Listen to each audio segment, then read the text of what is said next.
Welcome to Portland, if you don't already live here. Yeah, so it's my second year. Okay, so I'm Joey, DeSena. Let's go ahead and go forward a little bit. You'll notice there's only one of us up here right now. This is going to be a little bit co-hosted with Pat Contry, Pat the NES Punk, who is also doing a panel right now. We got a little bit of overlap, but in the meantime, I'll just kind of jibber-jabber about stuff you wouldn't care about anyway. So, my name is Joey DeSena.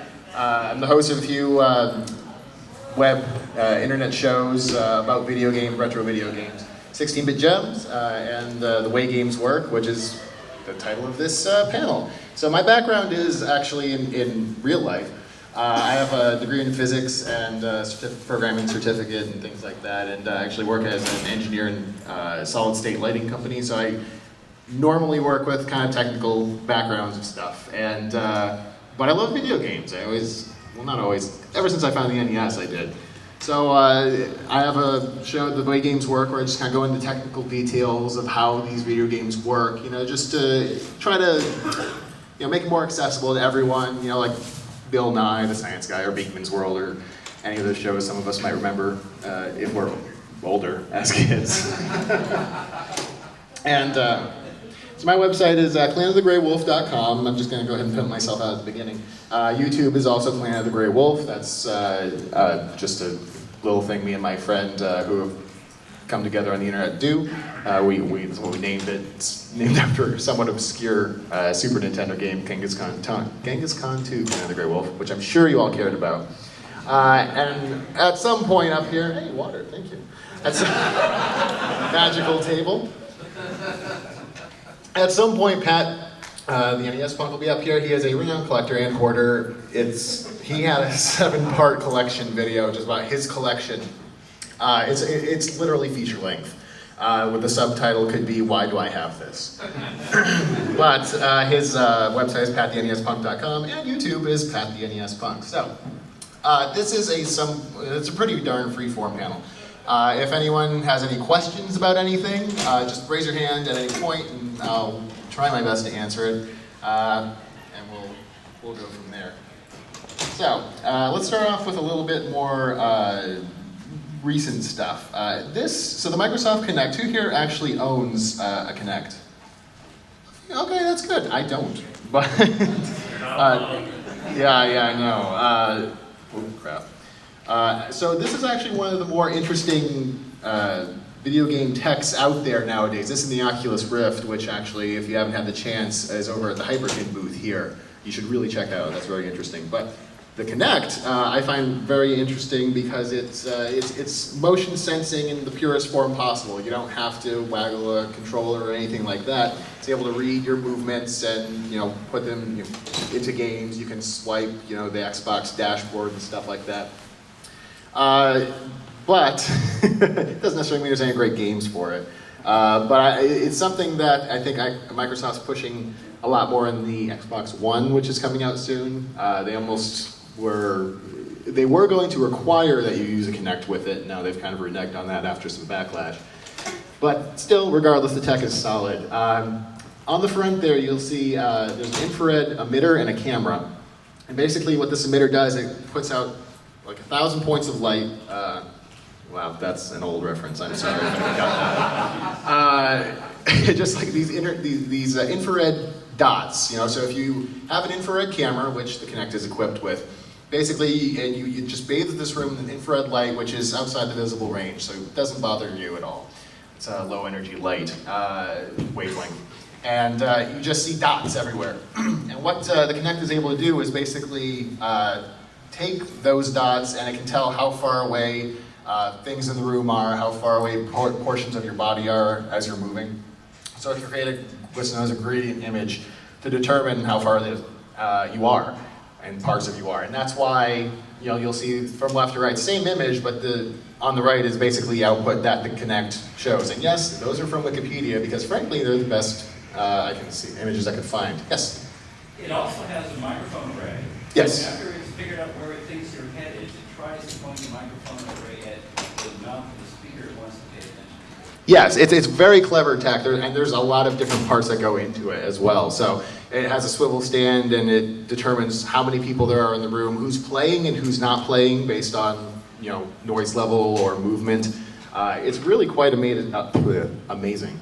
And basically, what it does is it takes this grading image and it's able to determine 48 tracking points on the body and creates a wireframe image that it just is able to give to the game, and which takes that data. And so if you're moving in Dance Central or something like that, you move your right arm up, you have a certain number of points in your arm that does the same thing, and it translates that to the movement in your avatar in the game. So it's, again, very clever. Compared to the PlayStation Move, which no one even talks about anymore, or the Wii Remote, it's very, very complex, and Microsoft put a lot of development into that. So it's kind of not surprising that they're trying to push it as far as they can.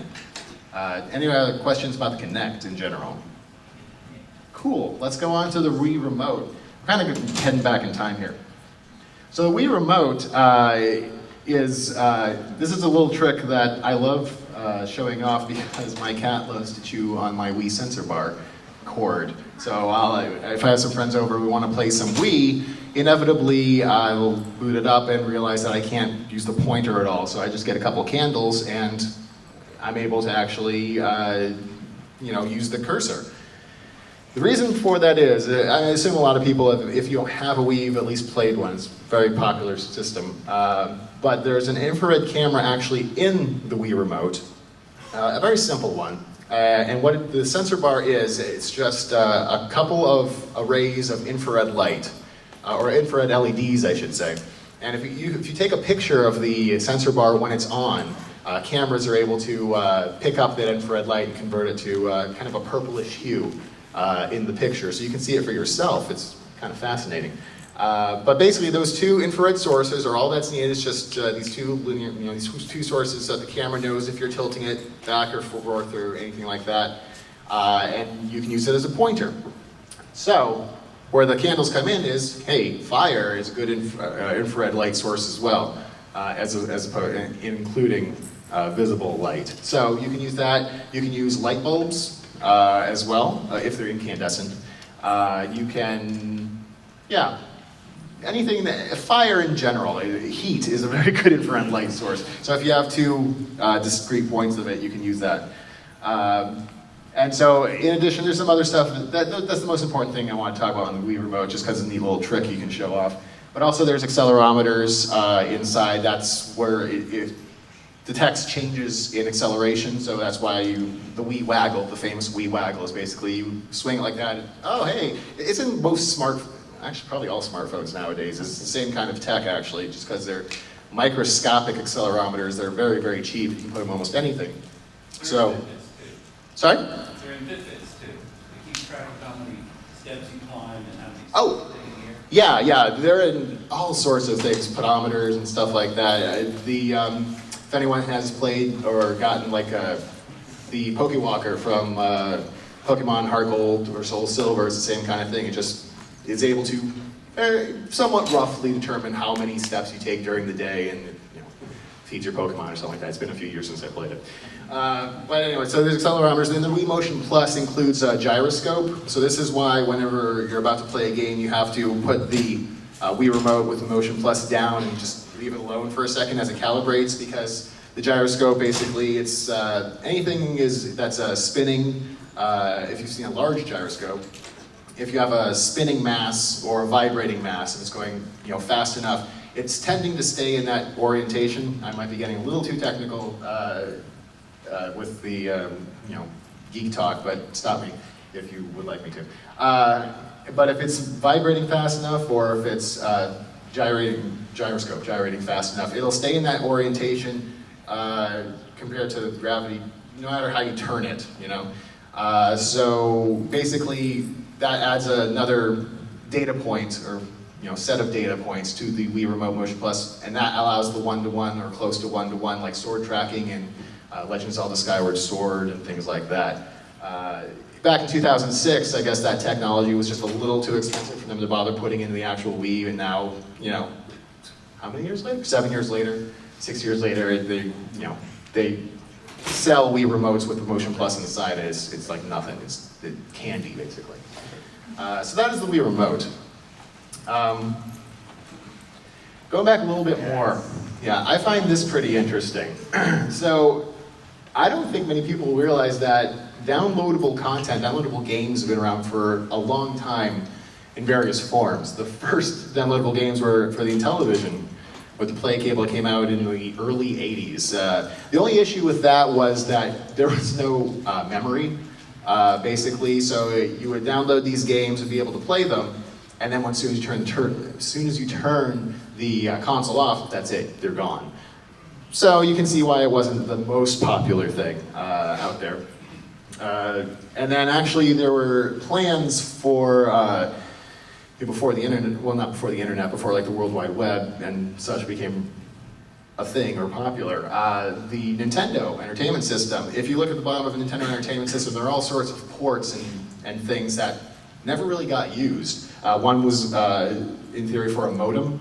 I believe it was supposed to be used to, you could sign into on your NES and check for stock prices or the weather as you do. Yes? And at one point, obviously before, if any of you knew, before Nintendo reached contract with Sony, they were going to make that super Nintendo CD.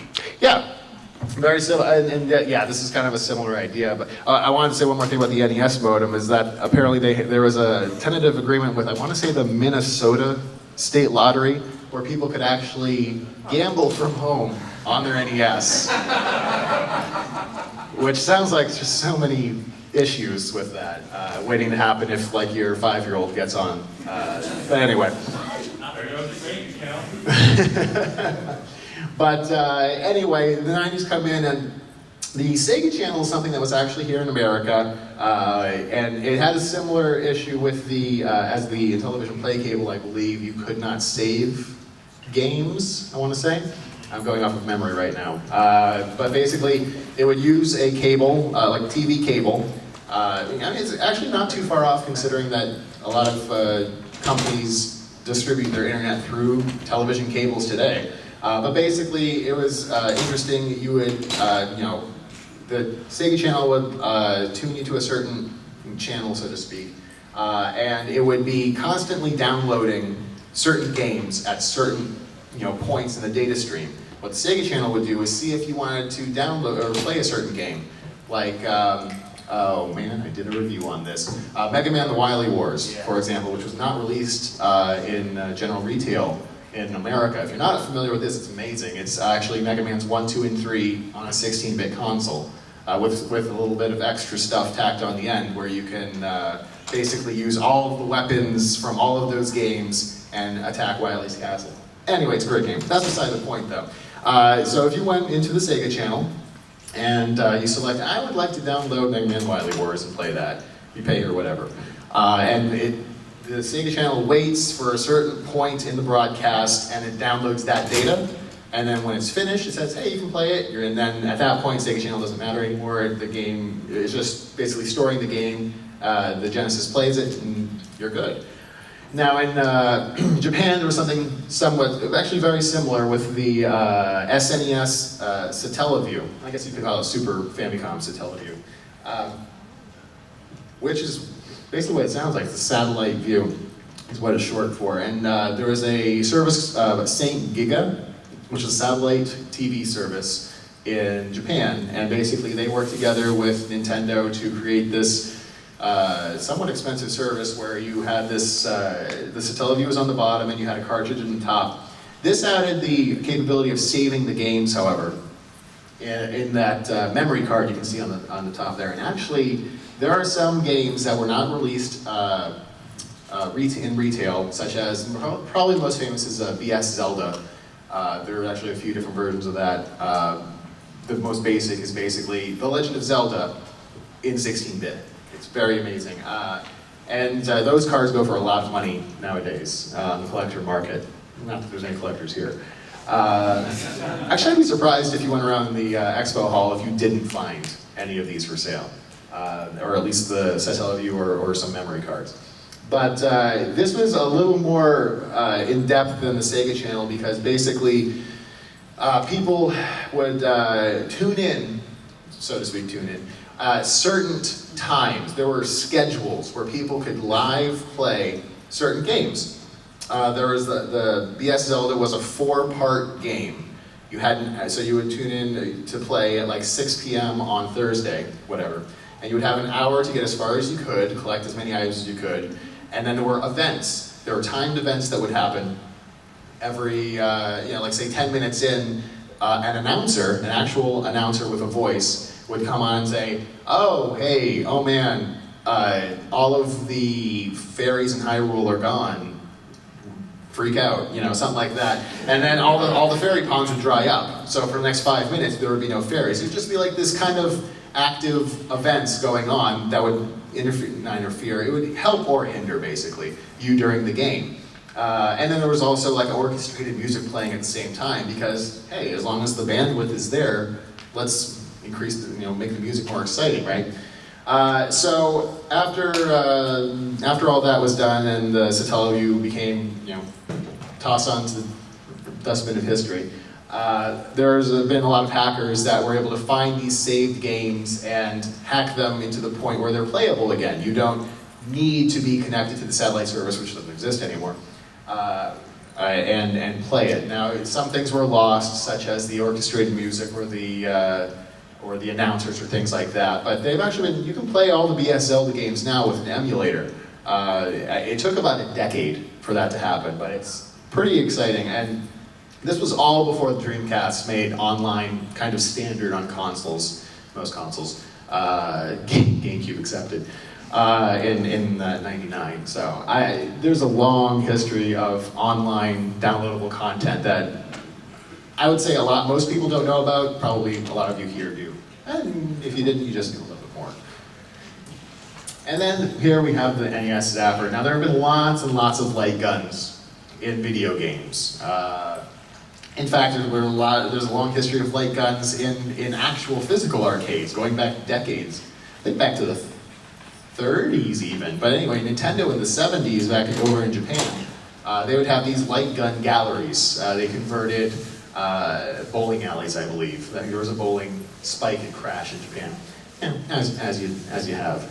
And they would have these guns that would emit some light, and there were these receptors, these photocells, like solar cells or LEDs, basically in reverse, that would you'd shoot them, and it would read that, and it would make a whiz bang go off or something like that. And so the NES Zapper is kind of an extension of that. When the Famicom came out, Nintendo had a history of light gun games, and they're like, hey, let's do this for video games as well. Yes? The Atari 2600 and the Atari PCS machines both had light gun capability, prototype, and they never shipped them. Yes. This is interesting as well. Well, we have one of the developers of the Atari 2600 in the audience, so he would know a lot more about this than I would. So We couldn't get them to be good production quality. Actually, do you want to come up and talk a little bit about it? Nah, Not so much. I don't know what you have to say about game design, which is really important. Oh, okay. Well, I don't know as much to say about game design, but sorry. Yes. How did one use a Zapper on Famicom if there were wired controllers? Was there an extra port or? Oh, you know what? That's a good point. I actually don't know. I'm not familiar with the Famicom as a function. Oh man. The hardware that captures the horizontal and vertical counters when some trigger thing happens on an input thing. Sure. Well, I mean, I think the point is that the controllers to the Famicom were wired, like hardwired into the system. So there must have been another port that you could stick it in, but I'm not exactly sure where it was. No, it would be another use of, if you have a bunch of ports, you take one of the lines and bring it off, and you also put it into something that captures horizontal and vertical whenever it triggers. And the software can use it if it wants to. Right. So, there you go. There must have been some other way to get that input in. But anyway, the Zapper itself is a little bit unique in the grand history of light gun video games compared to like the Menacer on the Genesis or the Super Scope on the Super Nintendo.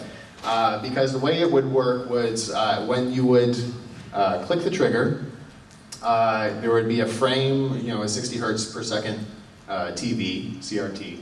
There'd be a frame of blackness, which the light gun would pick up, making sure it was black. That was to make sure you weren't cheating. Then it would go to, it would basically, the targets would be enveloped in like a white rectangle or square, depending on the size of the target. If you hit that, if the light sensor read white, that was a hit. If it read black, that was a miss. So you would have 2 frames of not standard output, basically, for the game. I'm sure if you've ever played Duck Hunt, you've seen that flash, you know? So it would be ducks, black, just to read that it's okay, that you're actually pointing at the TV and you're not cheating by just hitting a light bulb. And then white squares, hit or not, back to the ducks.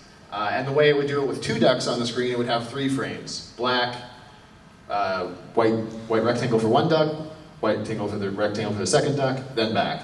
And it's because of that first black screen that the light bulb trick, as far as I know, does not work. I'm sure everyone has heard about the light bulb trick where, oh yeah, you just stick the zapper in a light lampshade and you click it and you'll always hit. And that's been like an urban legend for forever, but I've never found anyone that actually got it to work.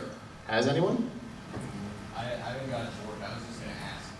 Yes. Would, say somebody printed out a piece of paper completely black with some white squares and they tried shooting the zapper at that paper, would that not work at all? It wouldn't, because it's going too fast. This is 60 hertz, so it's like, that means 60 cycles per second. So it's something like, I can't remember off the top of my head, it's like 17 milliseconds or something like that. So it would read, if you were shooting at the black, it would read black, black.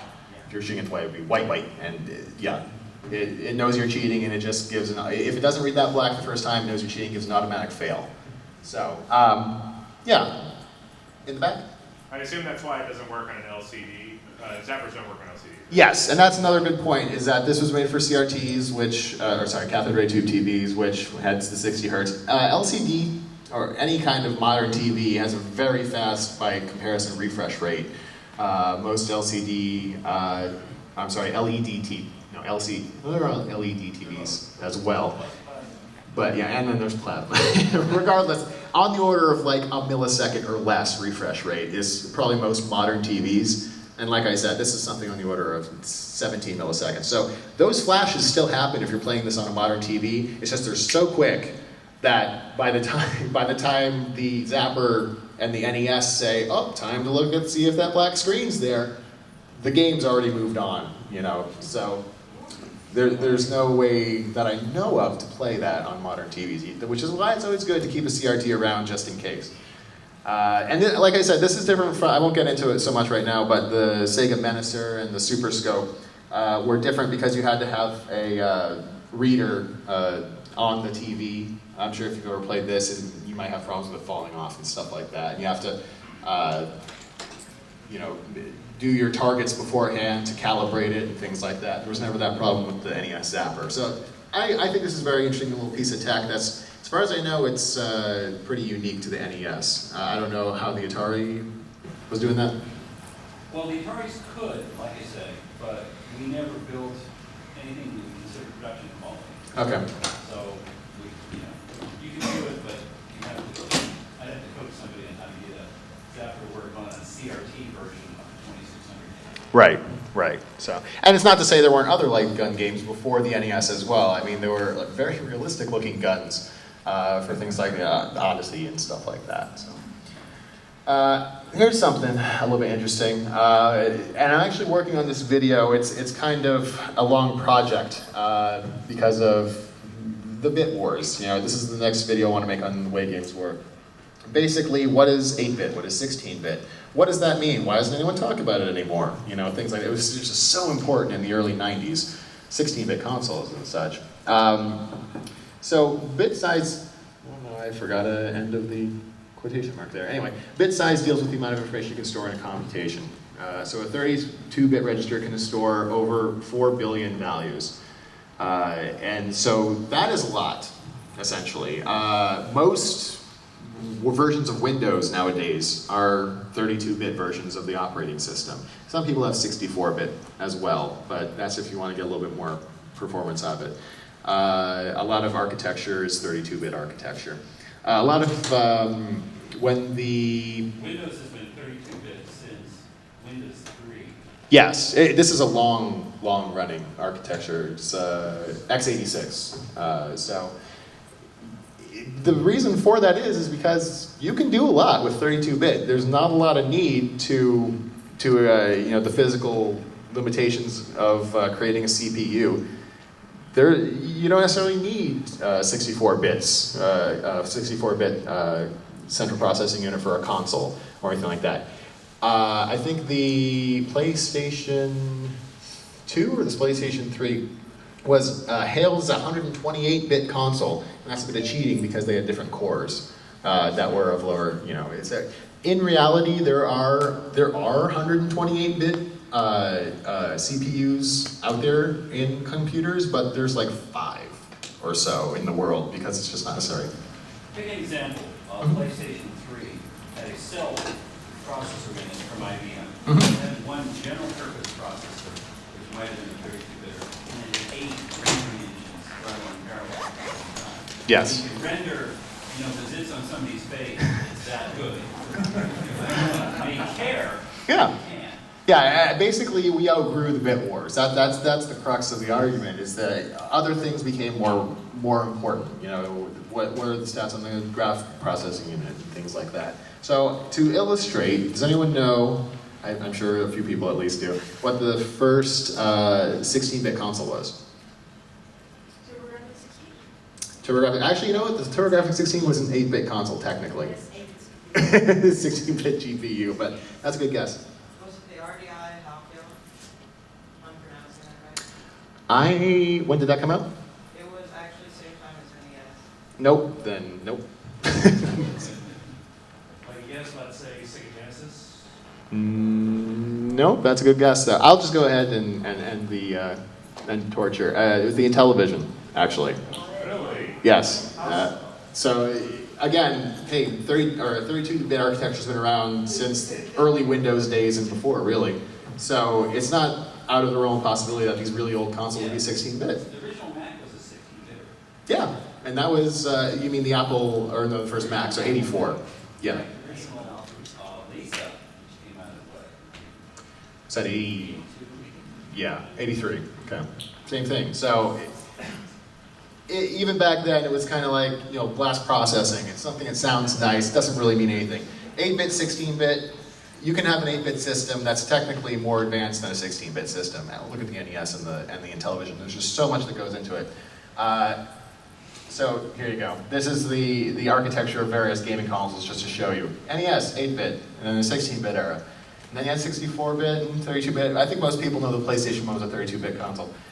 But you go past that, when people stop talking about bits, the Dreamcast, GameCube, and Xbox were all 32-bit, because that's all they needed.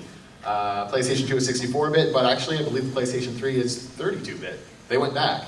Yes? Where's the Atari Jaguar bit on this list? Yeah, I think they had 2 different types, and so that's why it's like a weird, again, it's like saying, oh, I've got 4 32-bit CPUs, that means it's 128-bit. No, that's not how that works. But it's just kind of amusing to me, at least. All right, got a little bit of time left. So I actually want to talk a little bit more. If you're interested in video game history, if you're interested in things like that, we've been going back into the history. RetroRare TV, which is a website I'm part of, does a show called Video Game Years. Has anyone seen that? Oh, good. So I have a hot off the presses preview for 1982, to the point where, did I download it in time? Oh, it's taking too long. Stop by the network. Oh, that's crap. Never mind, I don't have that. Okay, I lost connection. That's not who it was. All right, never mind. I'm sorry, folks. I got your hopes up on that one. So let's make this a question and answer time. It's okay. I think you just killed it. Perfect. So yes, let's start over here. Could you speak a little bit behind With sound? I thought so. I am not super familiar with that actually, but it's one of the things I was thinking of looking into just for this presentation. Because of the Power Glove, you know, I'm sure a lot of you are familiar with the Power Glove, at least in name. Because the Power Glove had these three sensors you had to put on the TV. So I assumed it was something of a, good point, it might be some sound. I thought it was just something like the Super Scope where you had to have some sort of emitter and calibration and things like that. Does anyone off the top of their head know about how the Power Gloves work? It's actually No. sound. It is sound. Yeah, they were three two-way speakers. Okay. Basically sent and received a frequency outside the hearing range. I think it was like maybe 30,000 hertz or 35,000 hertz. Okay. And that's actually how it was super imprecise, which is why a lot of the games kind of work. But yeah, basically it worked in the outside the hearing range. So basically, the speakers would emit the sound, and it would bounce off of the Power Glove, or? Well, it actually, any like speaker can work both ways as either an input or an output. And so what it would do, it was, you had that big black thing, Oh, which was yes. another two-way speaker, basically. So it's a speaker and a microphone built in. Yeah. So kind of a cool trick for anybody, if you plug a pair of headphones into a mic thing and talk through the headphones, it works as a microphone. So it can work both ways. So it's like, yeah. Old DJ trick. And yeah, so basically it would work like that. It would just be this constant sending and receiving of sound. And that's how it would locate you in kind of spatial realm, as well as any button presses. Locate you somewhat poorly, but yeah. Yeah. So yeah, you can see probably why that technology was not pursued very much after that. Yeah. If anyone couldn't hear, basically it was sound. You had these speakers on the TV that would come back and basically interact with the glove and come back and try to get a spatial representation of where the glove was. It's it's a bit of a yeah like sonar basically. So it's a bit of a mess. See, you learn something new every day. Thank you very much. This isn't necessarily related to video game tech, but do you have any favorite modern recent release RPGs? I don't have a lot of time, unfortunately, to play modern RPGs. I have like a stack, but I've heard good things about. The question was about modern RPGs. Are there any really good ones? I did play some Ni no Kuni for the PS3, which is good. Xenoblade Chronicles and Last Story I have, but haven't touched, unfortunately. That's why I think there's a bit of a JRPG renaissance going now, from what I understand. So the Rotobund U-Force, how exactly did that work? Yeah, man, I wish Pat was here right now because I bet he knows exactly. Can I shelve that question on the hope that Pat will be arriving sometime soon? He might be getting lunch, actually. Sorry. Have you ever been familiar No. with the Shin Megami Tensei RPGs that started out on SNES perchance? Yes, I am. I'm familiar. I have the Persona 4. Again, haven't touched it though. I just got it because it's supposed to be really good. RPGs take a lot of time. If you ever did get around that one, I would recommend Persona 3. Really? Really. And see, that's usually the reaction I hear when people talk about 3. Yeah. Right here in front. This is more a question to you, but what made you start 16-bit gems? 16-bit era is my favorite. Frankly, it's the one I had the most fun with growing up.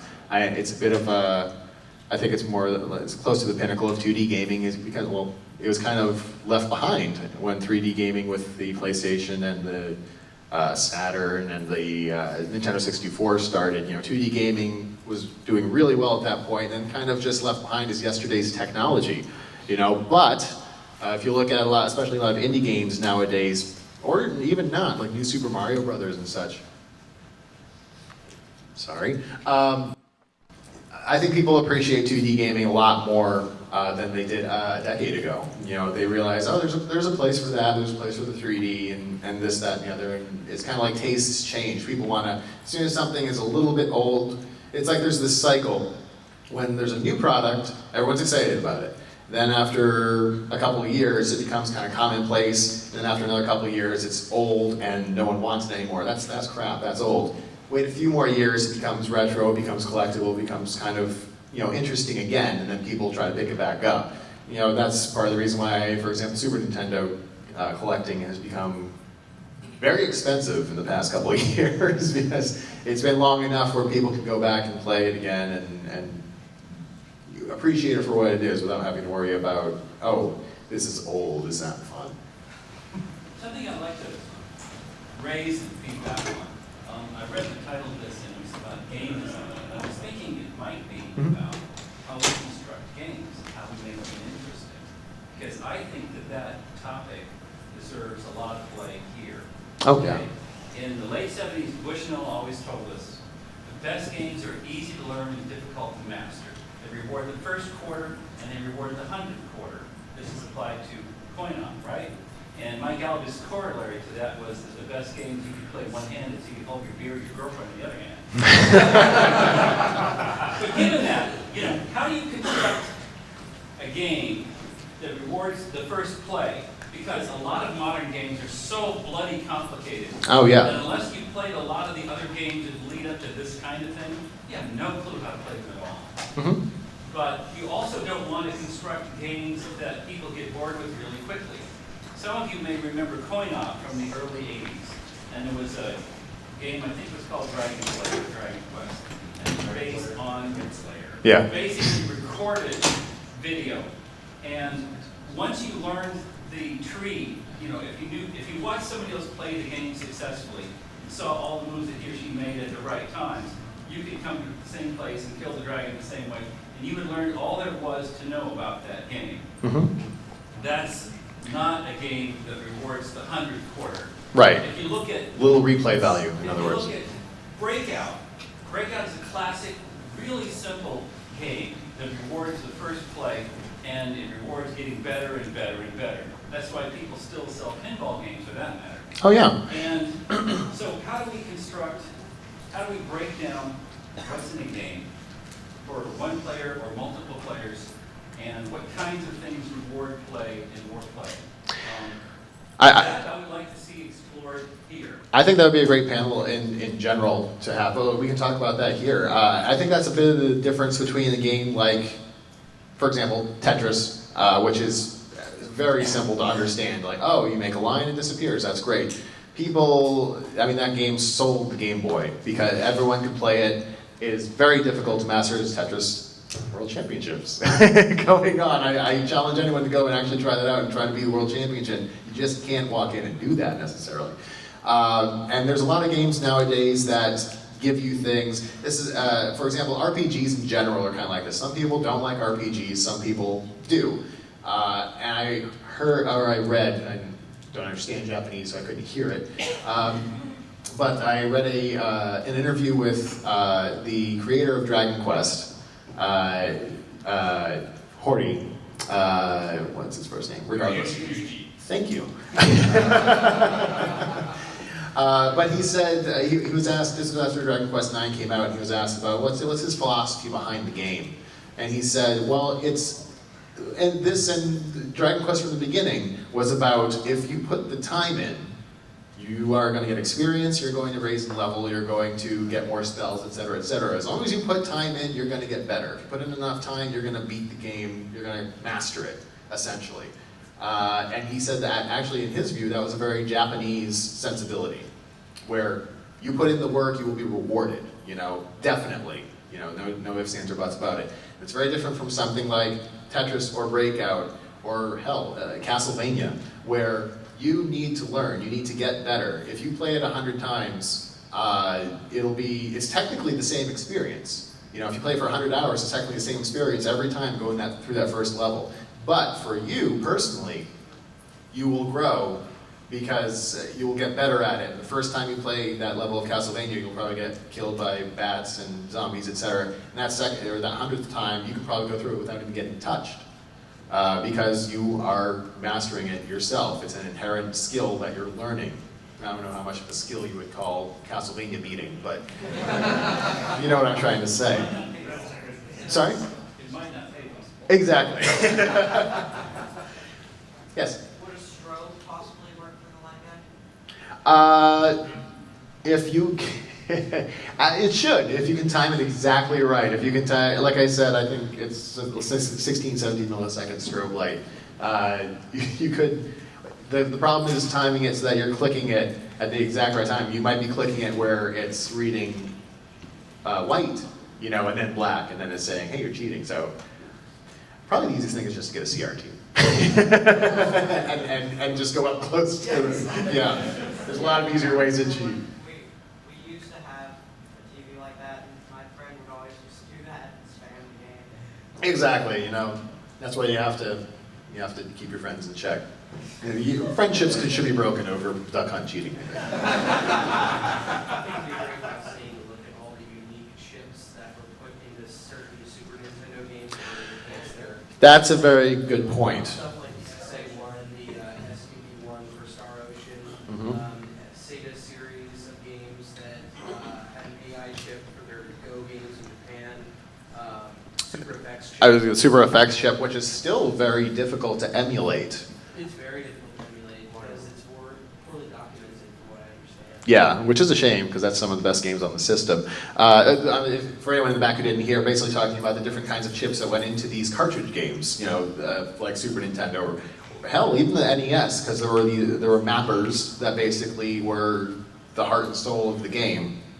And there were some some MMCs that were very specific to only a few games, and sound chips as well. That didn't even correlate well to American NES from the Japanese Famicom. If you play, I'm on a Castlevania kick today. If you play audiophiles who are video game aficionados as well will probably know that Castlevania 3 on the Famicom had more sound channels to play with, and it's some of the best music on the system, technically at the very least.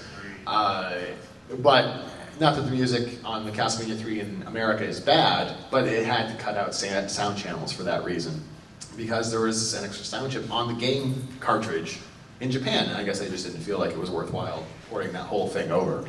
I think Star Tropics also had a unique mapper, or fairly unique, maybe Star Tropics 2. I think Star Tropics 2 has a unique mapper that has copy protection on it, because there's a lot of cases where older emulators can't emulate Star Tropics 2 and just show the white screen with a buzzing noise. Yes, so even with the NES, when you have hundreds of different games, it was not a licensed games, plus many more unlicensed. It wasn't just a simple thing of, okay, here's your chip, download your information on it, and you're done. There were a lot of different ways that the hardware could be configured in order to create a different experience depending on what you wanted to do. Whereas nowadays, it's a lot of, well, the data's all on the DVD or the file or whatever, and that's pretty much it. The hardware what you have is the hardware that you have.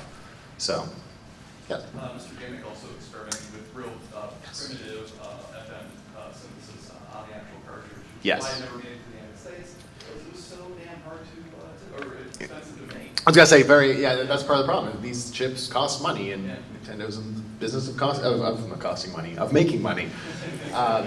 If anyone has not played Gimmick or Mr. Gimmick, which was just brought up, that is an amazing game. It is by Sunsoft. It is a very difficult platformer that Pat actually reviewed, but it has some of the best music on the system. Hands down, especially the Japanese version because it has more channels. It was also ported to Scandinavia, I think. Yeah. But weird. But it's a different sound. They didn't do all the sound channels, did they? Well, they actually added 3 sound channels to the end. It was 3 frequency modulated oscillators built into the chip that they tuned to basically like different frequency groups to basically allow a real basic processor like the NES to play back. Cool. Which is why it was just such a vivid soundtrack. It was amazing. Yes, sir. Listening to this discussion, I keep wishing, I was at the meeting starting in the fall of 1982, and it was our third system. And again, we were struggling with, is it going to be a home computer, or is it going to be a game console? And in retrospect, I wish we had built a game console out of it. It was a 16-bit processor, 68,000. It had a bit limit. It had 4-channel audio that could sample, right? So the sound demo of the Amiga was to digitize the sound of Jay's dog barking. Keyboard, so we could play 4-channel dog barking right? In harmony. It would have just been astonishing. I was gonna say that would make a great console. Well, The first console that did the kind of line draw area fill bit splitting that the Amiga could do was the Super NES in 1991 or 92. yes, yeah, and that 91, and that's one of the reasons why I think the sound chips, the ability of music replication, sound replication on the Super Nintendo was, I think, by far the best of its time. That's why a lot of people have, what? By the way, hey, he's fat. Yeah, you asked me to be here, I'm here. I mean, But a lot of people look back on the music that was able to be produced on the Super Nintendo. well, that sounded kind of like MIDI music on the Super Nintendo, Yeah, in a way. You like that better than like the Genesis music? Yes. It's really what you prefer the style. It really If is. you like the tinny crap of the Genesis, yeah. The follow-up is the reason Amiga didn't make a game console was because of the collapse of the business in 83, 84. Mhm. And that scared them away from building a new console. So they decided to build a personal computer instead, which was sort of like a color Mac. Yeah. But, they didn't have the economics behind them to make it. Oh, yeah. Everyone They did thought it video right. games were a fad by '84. I remember looking at Amiga games at Electronic Boutique in like '87. They were miles ahead of what it looked like on the NES. Oh, yeah. It looked like it was night and Well, day. well, the NES, I mean, the Famicom was 1983 technology, right? Basically. So, before we move on to other questions, we had a question about the U-Force. Okay. Are you aware about how that works? Because I have. Kind of. I know you have probably 10 in your basement. No, I have one in the box. So basically, they came out about the same time the Power Glove did, and the Power Glove had sensors on the top of your TV and the bottom. Basically, covered that. okay. So basically, basically the same thing that we used. Like Well, yeah, but 15 it years uses later. sound. Did you know it uses sound? The Which Power was? Glove. The Power Glove. See, oh, that's what they do with speakers on it. Yeah. That's right. And I did not realize. But the U-Force is sensors. You know what it is, right? It's a tablet. It opens up, and then it's the field. It senses you in the field somehow. So there are things like a handlebar attachment with buttons on it. You weren't actually pressing a button, but somehow it sensed button by this action was like the A and B for like a game like Top Gun, and it could swivel and that, or you could use it for Mike Tyson's Punch Out. So I've actually never used it. I'd have to take a look at it. I wonder if it also used audio technology to sense. Flip the mirror down, the button, flip the mirror. Is that what happened? Yeah, we can flip the mirror down, I think it was an infrared field that would basically like bounce off information back into like the sensors. Okay. And it works really well, right? Yeah. It works better than the Power Glove, I know that. I do know that. More questions. We have 5 or so minutes. Any more questions going on? Yeah, one question. Yes. What was the Sony chip in the Super Nintendo for sound? Was that 12-bit sample or 16-bit sample? I want to say 12. Again, I'm going off of memory. Because it was the era of 12-bit sampling. Yeah. Down, produced, so I don't know if like Sony decided to go whole hog and go 16-bit sampling. That doesn't sound familiar. Okay. I think it was 12-bit. Yeah. Did someone ask about did anyone ask about the first PlayStation release? Why it's considered like so much better audio tech The first place. You mean the first PlayStation console? Yeah, how like the very first run of them. Educate us, Patrick. Well, I don't know. Supposedly, in the first PlayStation, if you go out and look at them, there's like 7 versions of the PlayStation modifications. Sony probably cheaped out after the first version, like they do with all their other. Oh, they definitely did. So they all have AV out with the cord, but the first version is actually just uses the RCA itself. So if you see that version, that's maybe the first 6 months they made them. And supposedly among audiophiles, the laser they used, this is supposedly, and this is why they go for more money, the laser they used in the very first run of consoles for the PlayStation were supposedly superior than the lasers coming afterwards. So supposedly if you play an audio CD on it, it somehow sounds clearer. And people swear by this. Like people supposedly they have these huge sound setups using a PlayStation console as like the CD player. So I don't know if anyone can spread any more knowledge on that, but that's not even a myth. People do think that. Only somewhat related. It still astounds me how the Game Boy has become this big music-making machine. Oh yeah, now with DJs use the Game Boy now. Yeah, which is kind of awesome, actually. yeah, it's great. On the note of Also, it would be interesting to look at 32X and what sort of technology it used, or at least tried to use to improve its games. Yeah, I don't- Sega was the master of lock-on technology. They loved the crap out of that. I think it was a gimmick. The 32X. We were talking about Mr. Gimmick. Oh, Gimmick. Did you really talk about Mr. Gimmick? Sound chance. I missed it. I missed Mr. Gimmick. That's like my game. I missed it. But the example from the 32X of why it's like, was it really necessary? There's a game on the Genesis called Virtua Racing. Are you familiar with that? And it came out on the 32X, and it looks like the same game for the most part on both. So you can get, so basically they put it in a bigger cart, Virtua Racing, but I think if you open it up, it's actually smaller, but they wanted to spend more money on it. So basically, like, this is a game with 32X technology inside, but it's the same game. Actually, the virtual racing card, if you open it up, it has a heat spreader on the chip inside because the cartridge is really hot. Why don't you up on here? Why is he up on here? He knows better. Well, I've seen it. Is that why it's a bigger cart though? Yeah, because I've Okay. seen a person on YouTube open up the cart because other people that buy the cart bigger. He opens it up and there's like a big thermal block sitting on the chip inside. So basically, you could do the 32X technology without it, but it required too much power. It required cooling. Okay. Cooling.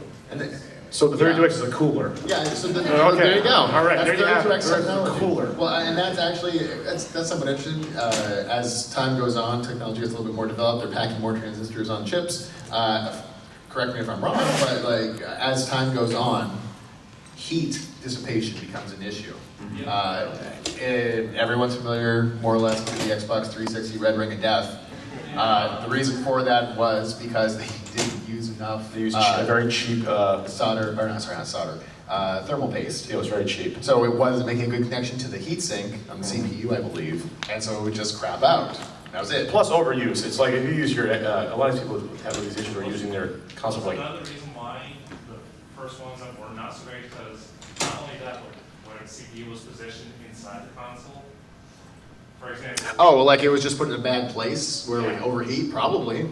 It sounds like it was developed by monkeys or something, but. well, plus, I mean, when we're testing these, there's a lot of people who play like Call of Duty for like 9 hours straight. I don't think they probably test them that long. You use anything 9 hours straight, 7 days a week, eventually something's gonna go. Meanwhile, you can play an NES for 24 hours or so, You and pretty much can. They get hot, but they don't they get break warm, down. They don't break. Yeah. They don't break. And Which is amazing. What was I gonna say? there weren't big heat sinks in those old consoles. Just about tech, Sega screwed up like massively just because they could have just came out with a Saturn instead and skipped the 32X entirely if they wanted to. And I think they confused the market a bit. that's always what happens. That's Atari, Atari could have skipped the 5200 and did the 7800 and would have been ahead of the game. But no, we have this 5200 laying around here for a couple of years. We'll just throw that out. And it's like, that's always a bad idea. Why would you like just come out with what's the best you have now? That's what you should do. The at best least. is always changing, though. Yeah, but I mean, in the early 80s, there was so much competition. In 82, how many consoles came out? We went over 82, 83, there was like 10 consoles that came out. Yeah. So Now it's that's like, a whole. That's More conversation. come to our next panel on the video game collapse. yeah, Anyway, that is all the time we have. Thank you everyone for coming out. Why am I here?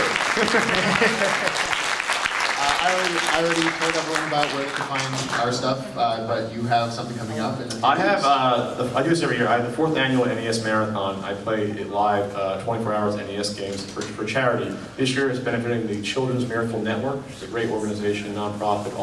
All proceeds go to there. It's October 19th, Saturday, and information to donate is at nesmarathon.com. So please check it out, it's a great cause. And meanwhile, in December, details are in works, but I'll have my 5th charity marathon. Yes. You're that petty? You're going to try to one-up me on a charity event? I will be playing 60 hours worth of Super Nintendo games for charity.